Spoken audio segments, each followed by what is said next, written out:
پیارے دوستو، سرنایا جیل شام کے صحراؤں میں چھپی وہ خوفناک حقیقت ہے جسے دنیا کے سامنے کبھی مکمل طور پر بیان نہیں کیا گیا۔ یہ جیل نہ صرف قید خانہ تھی بلکہ ایک ایسی جگہ تھی جہاں ظلم و ستم کی انتہا ہو چکی تھی، لیکن یہ سب اس وقت سامنے آیا جب باغیوں نے جیل پر دعویٰ بولا اور وہ دروازے کھولے جو شاید برسوں سے بند تھے۔ یہ واقعہ ایک عام دن نہیں تھا۔ جیل کے باہر جنگ کے سونگ سنائی دے رہی تھی۔ باغیوں نے اس جیل پر قبضہ کرنے کے لیے اپنی جان ہتھیلی پر رکھ دی، لیکن جیسے ہی جیل کے دروازے کھولے گئے، اندر کا منظر دیکھ کر ہر کوئی سکتے میں آ گیا۔ ایک ایسا راز جو سالوں سے چھپایا گیا تھا اب دنیا کے سامنے آ چکا تھا۔ باغی جب اندر داخل ہوئے تو وہ ایک عام قید خانے کی توقع کر رہے تھے، لیکن جو منظر انہوں نے دیکھا وہ ان کی سوچ سے کہیں زیادہ خوفناک اور بھیانک تھا۔ یہاں نہ صرف ہزاروں لڑکیاں قید تھیں بلکہ ان کے ساتھ ہونے والے سلوک نے انسانی اقدار کو شرمندہ کر دیا۔ جیل کے کونے کونے سے ایسی بدبو آ رہی تھی جو شاید وہاں ہونے والے مظالم کی گواہی دے رہی تھی، لیکن یہ صرف آغاز تھا۔ باغی جیسے جیسے اندر داخل ہوئے انہیں ایسی ایسی چیزیں نظر آئیں کہ عقل دنگ رہ جائے گی۔ لیکن سوال یہ ہے کہ آخر ان کمروں کے اندر تھا کیا؟ وہاں قید لڑکیاں کس حالت میں تھیں؟ ان کے ساتھ کیا سلوک کیا جا رہا تھا؟ اور کیا وہ زندہ تھیں یا کسی اور بھیانک انجام کا شکار ہو چکی تھی؟ پیارے دوستو، یہ سب کچھ جاننے کے لیے اس ویڈیو کو شروع سے لے کر آخر تک دیکھیں۔ خود بھی ضرور دیکھیے گا اور اپنے دوستوں کے ساتھ بھی ضرور شیئر کیجیے گا، کیونکہ آگے جو انکشافات ہوں گے وہ آپ کو ہلا کر رکھ دیں گے۔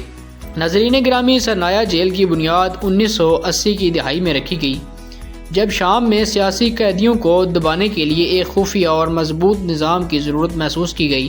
باہر سے دیکھنے پہ یہ ایک مضبوط قلعے کی طرح لگتی تھی، لیکن اندر ایک الگ ہی دنیا آباد تھی۔ یہ جیل حکومتی مظالم کی ایک خاموش گواہ تھی، جہاں ہزاروں بے گناہوں کو قید رکھا گیا تھا۔ اس جیل کو دنیا کی سب سے خوفناک اور اذیت ناک جیلوں میں شمار کیا جاتا ہے، جہاں انسانیت کے نام پر بدترین مظالم ڈھائے جاتے تھے۔ انسانی حقوق کی عالمی تنظیم نے اسے قتل خانہ قرار دیا ہے۔ یہ جیل ان بدقسمت لڑکیوں کے لیے موت کا گڑھا تھی جنہیں اغوا کر کے یہاں لایا جاتا تھا۔ ان لڑکیوں کو نہ صرف قید رکھا گیا تھا بلکہ ان کے ساتھ ایسا سلوک کیا جاتا تھا جیسے بیان کرنا بھی ہمارے لیے مشکل ہے۔ لڑکیوں کو اس جیل میں ایسے رکھا گیا جیسے وہ کوئی انسان نہیں بلکہ چیزیں ہوں جنہیں بشار الاسد اپنی مرضی کے مطابق استعمال کرتا تھا۔ ان قیدی لڑکیوں میں زیادہ تر وہ تھی جو شام کی دیہی علاقوں سے لائی گئی تھیں۔ ان کے خاندانوں کو بہتر زندگی کا جھانسا دے کر ان لڑکیوں کو اغوا کیا گیا تھا۔ ایک لڑکی نے اپنی کہانی سناتے ہوئے بتایا کہ اسے اور اس کی بہن کو بشار الاسد کے گارڈز نے اس وقت پکڑا جب وہ ایک قریبی بازار میں خریداری کر رہی تھی۔ انہیں زبردستی ایک گاڑی میں بٹھایا گیا اور جیل تک پہنچا دیا گیا۔ وہاں پہنچنے کے بعد ان دونوں کو الگ الگ کمروں میں قید کر دیا گیا اور ان پر ایسا تشدد کیا گیا جس نے باقی قیدیوں کو بھی خوفزدہ کر دیا۔ اس کے علاوہ یہ بھی معلوم ہوا کہ ان کمروں میں لڑکیوں کو کھانے کے نام پر صرف اتنی مقدار میں خوراک دی جاتی تھی کہ وہ زندہ رہ سکیں۔ انہیں ذہنی طور پر توڑنے کے لیے مختلف حربے استعمال کیے جاتے تھے۔ کبھی انہیں اندھیرے کمروں میں کئی دنوں تک بند رکھا جاتا تو کبھی ان سے جھوٹے وعدے کیے جاتے کہ اگر وہ بشار الاسد کی خواہشات پوری کر دیں تو انہیں رہا کر دیا جائے گا۔ ناظرین، جیل کے خفیہ کمروں سے ایسی اشیاء اور علامات برآمد ہوئی جنہوں نے باغیوں کو بھی شرمسار کر دیا۔ ان کمروں سے ایک خاص لباس اطاعت برآمد ہوا جسے زبردستی قیدی لڑکیوں کو پہننے پر مجبور کیا جاتا تھا۔ یہ لباس نہایت تنگ اور غیر آرام دہ تھا جو لڑکیوں کو جسمانی تکلیف دینے کے ساتھ ساتھ ان کی عزت نفس کو بھی کچل دیتا تھا۔